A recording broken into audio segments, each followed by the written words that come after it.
G'day again, Nathan here from KLR. I was going to do this segment on my own, but I've been getting a lot of technical questions from you guys. So I brought in Brad here to give us a hand. Yeah, thanks Nathan, and it's actually good to be here and good talking to you again. And today we are actually going to cover some good stuff, but it's also important stuff because most suspension systems start with springs. We sell a lot of springs, but why? Yeah, well, that's actually a good question, but there's a couple of reasons for it. Factory suspension is trying to be all things to all people. So they're trying to offer acceptable comfort, acceptable ride quality, acceptable handling. They're trying to offer acceptable load carrying capabilities. And they're also trying to do this for the barest minimum price possible. So the upshot is factory suspension isn't really that good for most people, and there's a lot of scope to improve it. Right, so before we get into the questions from you guys, let's just go through a bit of the terminology first. Yeah, fair enough. That's a good point. So, first of all, coil diameter. That's actually the diameter of the spring itself, pretty important to fit onto your seat. Next thing is the actual wire diameter. That's the thickness of the wire that the coil's actually made out of. And then the next thing is the actual coil. And it's a bit hard to demonstrate it, but one full turn of the wire is one coil. And then the last thing we need to know is the actual load rating of the spring. That's usually measured in pounds per inch. That's how many pounds it takes to compress this spring 1 inch. And just one more important thing we'll quickly cover. This spring here is what's called a progressive rate design. And if you have a close look, you can see the coils at the top are closer spaced than the coils down the bottom. This is a softer part of the spring. This is a heavier part of the spring for load carrying. And it can be quite important for some of you.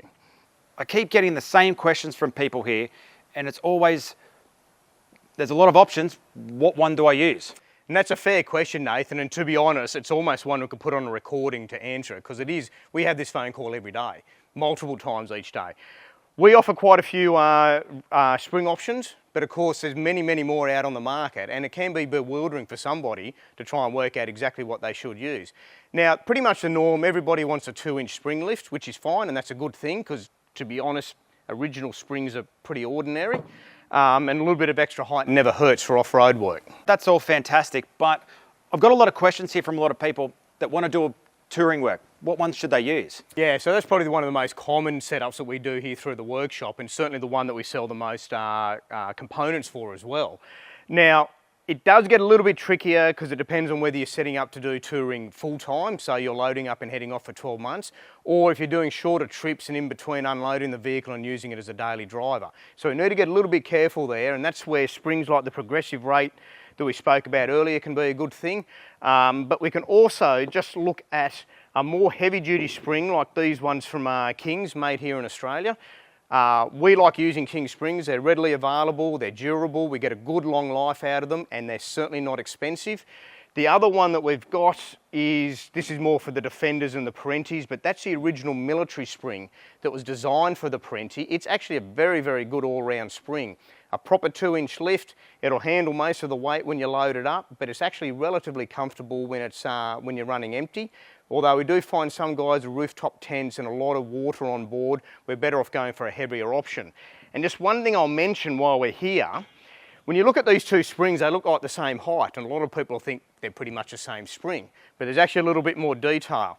This one's got a slightly thicker wire, it's about 0.5 millimetre thicker, and if you have a close look, this one's got 6 coils, this one's got 7 coils. This is actually a softer spring. This one will stand up taller under a greater load. So that's the sort of detail that we need to get into when we're sorting out a suspension kit for you. So the upshot is, it's pretty much a given that everybody wants a 2-inch lift. That's pretty much become the norm across the whole 4-wheel drive industry. The only real question is how much weight you want to carry and how constantly you want to carry that. But again, we can work out those finer details for you. That's fantastic, Brad, but on the other end of the scale, we get a lot of people that just want to have fun with their vehicles on the weekend, and I'm constantly getting asked about articulation. So what's going to be good for that? Yeah, well, that actually becomes the start of a longer conversation about a whole suspension system. But generally speaking, for articulation, you want a relatively soft spring. And this is one area where a factory spring can work for you, but you're not going to have the height that you want. But they are usually a relatively soft spring. But a better option is something like our Superflex spring, which is actually quite a clever design. And if you have a close look here, you can see the top and bottom coils are actually a much smaller diameter. The middle ones are a much bigger wire. Now, what happens when you load this spring up? This becomes a block, a little bit like the progressive rate spring, that the car sits on for normal driving. But when you start moving your wheels up and down and the wheel starts drooping down, these coils unwind and they provide downward force to keep your wheels on the ground. A very, very good option for off-road work. Not a particularly good option for carrying loads. They're not designed for that at all.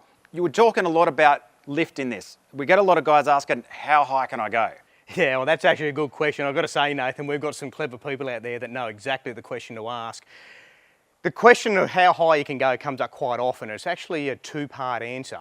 So the first thing you need to consider is the legalities, but the second thing is by lifting the suspension, you are affecting geometry of the vehicle itself. But first of all, legalities. A 2-inch lift is usually considered acceptable by most registration authorities. To go any higher than that, you usually need to get engineering certificates done, but you need to check with your local registration authority for the straight answer on that one. With the actual chassis geometry, suspension geometry, prop shaft angles, steering angles, you may or may not be affecting that. Now, as a general rule, 2 inches doesn't affect most of that terribly much, but in a lot of cases, you won't actually know until you do it. That's good info, Brad, but how do we actually get that height? Well, there's actually a few ways of doing that, Nathan. The easiest way for most people is to simply buy a heavier duty spring that's got the lift built into it. That's where Kings offer a range from 1 inch, 2 inch, even up to 3 inch in some applications. The original military Parenti springs are about a 2-inch lift over a standard Defender, so they're a good option as well. And certainly when you come back to your Discoveries, Range Rovers, etc., there's a variety of springs available there. So if you're just after a 2-inch lift, that's probably the easiest way to do it. But there are some other options. So if you have a spring, for example, that has been doing quite a good job for you, you're happy with the load carrying ability of it, it's quite comfortable, but it sags a little bit in the backside when you put a trailer on or when you put a bit of weight in the back. You can do something as simple as fitting a spring spacer underneath your spring seats. This one's available from Terra Firma. They're not expensive, they work very well, easy to fit. Quite a good solution if you're actually happy with the springs that you have. Another option that you have is a good old-fashioned, and I'm sure most of you have heard about these, the red airbags or poly airbags that go inside the rear spring. When you're running empty, you can run them almost deflated. When you put a bit of load in, you can put a bit of air pressure in there. It lifts it back up again. It's not a bad solution. The only thing to be wary of when you're using this sort of airbag is that you're not trying to compensate for a spring that's old and sagged and basically not up to the job. You may be better off fitting a new spring and then looking at these to bolster your load carrying capacity. So while a 2-inch spring lift is pretty much the norm, I know there are plenty of you out there that want a little bit more lift. You can get taller springs. The Superflex spring I have here will give you about a 3-inch lift over standard. There are other spring options that will get you higher again. The thing to bear in mind though, as you go into a taller spring, by nature they need to be a heavier spring to stand up. So you might be sacrificing articulation, you might be sacrificing comfort, but that's the sort of thing you need to work out for yourself. You've answered almost every question here, but I know every phone call I get about springs, we always talk about shocks. Yeah, it does, Nathan. It does, every single time. Shock absorbers are a very important conversation as well, but to be honest, it's a subject in its own right. The only thing I really want to say here is if you are changing your spring height or even style of spring, you need to consider your shock absorbers. Are they still long enough to accommodate the extension of the spring? Are they short enough that they're not going to top out when you're going over humps?